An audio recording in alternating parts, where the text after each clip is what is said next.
everybody, it's Lightning here. And me. Welcome today to a new video together with my assistant. Hi. So, yeah. Now come on. In this video, we want to talk about the steps you should do with fursuiting. So the more steps that the rules that you're supposed to do if you go fursuiting, of what you should know if you see a fursuiter in public or a convention, or you know what I mean. So my assistant here will talk about it a little bit more. Can I? Please go for it. Good. It's my time. So actually, welcome today. I want to talk about right now. So actually, the first step, if you see a furry in the public, or actually in a convention of something, you have to know that if you want to take a picture, ask permission to that fursuiter to take a picture of him. It's sometimes hard. Some furries cannot see very much, and it's not hard to just ask permission for take a photo. The second one, most of the time, when furries are turned their back, if the fursuiter turn his back, and he cannot see what happened behind him. So if you want to attack, if you want to get a hug from behind, from behind, please don't do that. Want the fursuiter cannot know if somebody stands behind you. Want some fursuiters have not much vision, and it's sometimes scary if they are fursuiting and you scary from behind. If you hug them, there's also in the front also.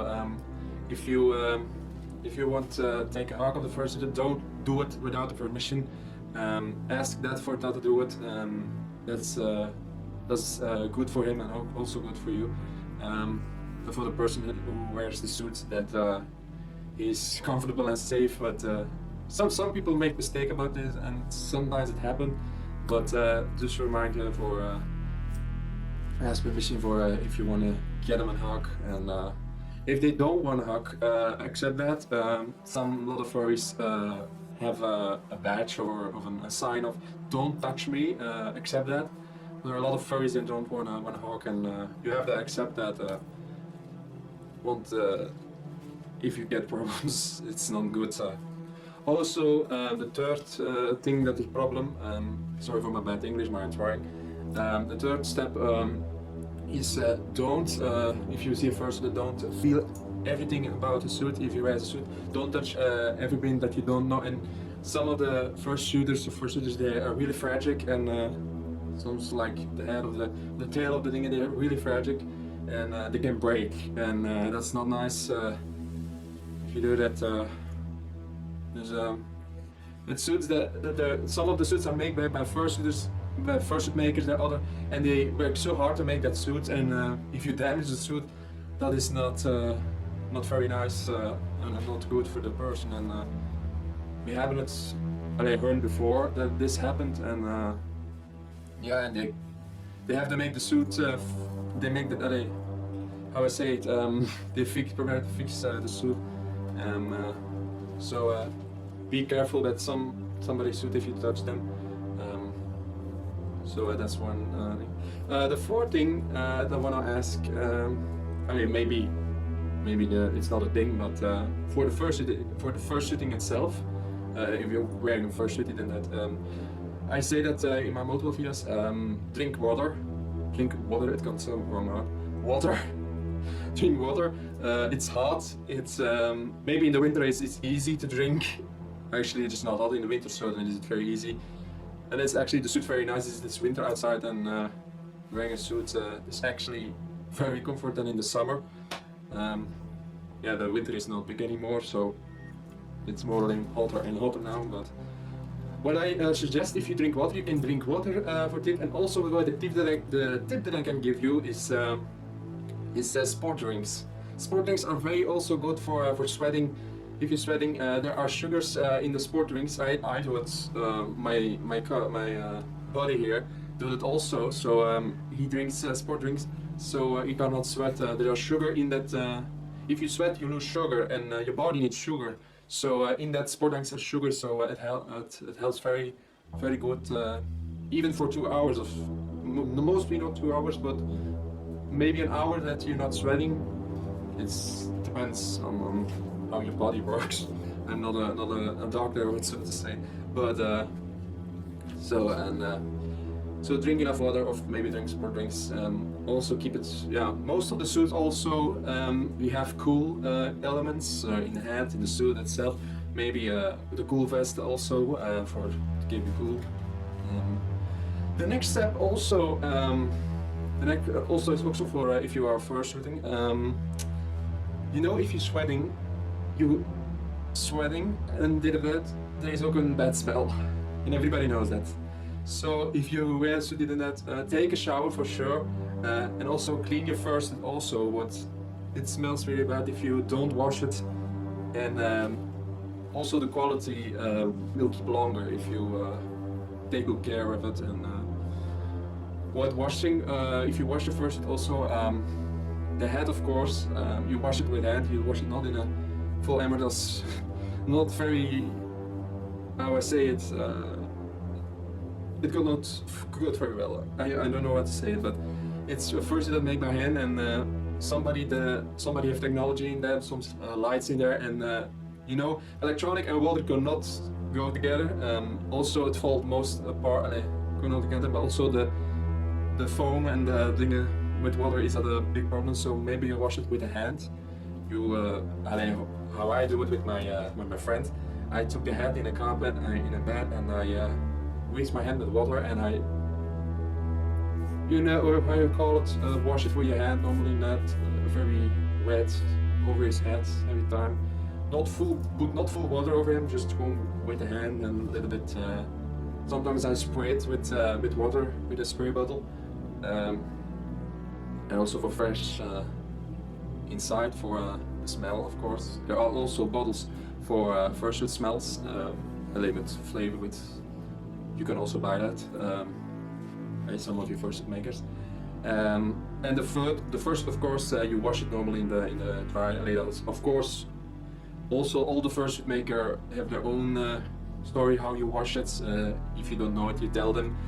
Send them an email how I wash my fursuit. Also, they just also say for this what I now say. So you can also contact your fursuit maker.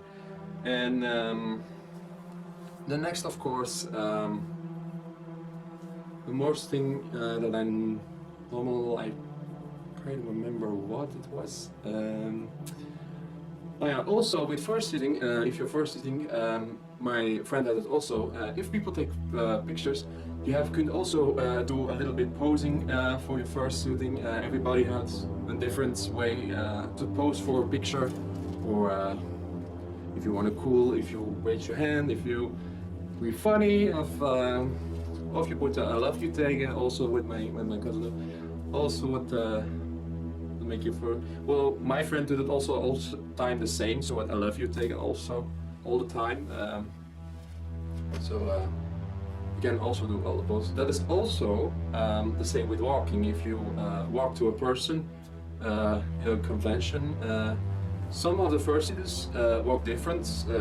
That depends which animal if they are, or if they want to be cute or a little bit shy. So if they're a little bit shy, they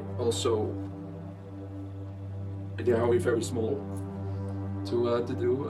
If they are aggressive, if they're angry, more wider movements. There are a lot of things. And more kisses to the viewers. Love you taken also. And waving is also. You say hello at the time, and then also a next step also, and that's also important. In the fandom, you kind of know that there's some furries around there. That you have to see that there are furries out there. They are deaf, or you not hear very much of a deaf. You have to know that it's a little bit different. Deaf, or for a picture, did have that. You have to aware about that. If you're not sure how how you interrupt with somebody like that, if you're deaf. You can also ask a good fursuiter out there, they know that thing, but normally you can also do the move with your hands. Somewhere if if you want to take a picture, you do the camera move, or yeah, you have in our convention we have somebody, something I don't know how much they are deaf. That's also on a badge also, well, it's sometimes easy to react to. It's not very easy if somebody really talks. But yeah, most of the furries that you see, somebody talks and somebody do not talk in suits. That's their own choice. Yeah, you have to accept that. They do with movement, but is it really necessary? Then they talk in fursuit. But there are different things that don't want to talk in fursuits. That's actually also the rule in mascots. In mascots, you see that that's the one rule: do not talk in a costume. Is that in the costume world? In the mascot world, actually. But yeah, you have to see that somebody do, somebody not. So that you're in them. So if there are people that have, you can move it with your hands. Or if you find it online, there are deaf fursuiters who explain to you how you can communicate with each other with movements with your hands. There are lots in the world, so you can surely check that out. And yeah, first of all, also if you're first in that, do not, if you want, how I say that, if you want to buy a fursuit, it is also, it's not depend on how expensive your fursuit is. With a lot of furries, there are a lot of fursuiting that's really expensive or really not. You have to see that online, which is really good for you. If you don't give too much money to a fursuit. You can also see vertical, or how I call it in English, with pieces. What I mean is the paws, the head, the tail of somebody, the feet. That's different of a fursuit. But those you also, if you are sweating very hard, if you're a sweat person, most people take down only the head, paws, and the tail for not sweating very much. But if you have not much money to do that, you can do that. Somebody, yeah, want to take a full suit, and also that's also a rule that I want to say. Most with the fursuit makers, you have to, if you have a fursuit maker and you want to ask a full body, a lot of the people will ask for a dummy. What is a dummy? It's actually a copy of your body with duct tape, with a vest like I have, which you buy on work white vest.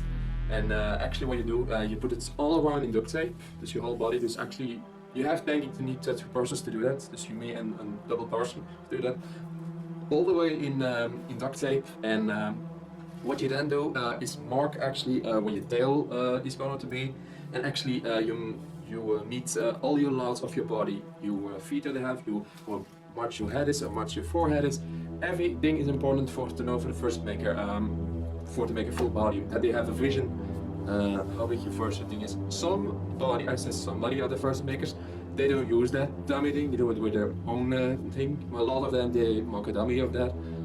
For the just you make the dummy, you do the marks of everything you meet, and you write it on the dummy itself, and then you send it to the fursuit maker, that they have a vision how your body is. And also with the paws, also you have the technique of normally you have also 5 fingers.